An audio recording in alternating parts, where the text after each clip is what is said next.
喺大地最北嘅地方，夜空被染上咗夢幻嘅色彩。呢度唔單止係大自然嘅奇蹟，更係橫跨萬里嘅極光傳說。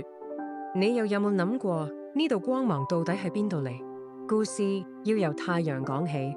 太陽噴發出嚟嘅高能大電粒子，就好似一陣嚟自宇宙嘅風暴，穿越浩瀚寂靜嘅太空，飛奔向地球。地球嘅磁場就好似一副無形嘅盾牌，保護住我哋，同時亦將呢班遠方嘅訪客引導去南北極嘅高空。當粒子同大氣中嘅氧氣、氮氣發生激烈碰撞，奇蹟就咁發生咗。氧氣釋放出綠色同紅色，而氮氣就交織出神秘嘅紫色同藍色。呢啲唔係魔法，係宇宙同地球最溫柔嘅交響曲。點解全世界嘅人都會對極光咁着迷？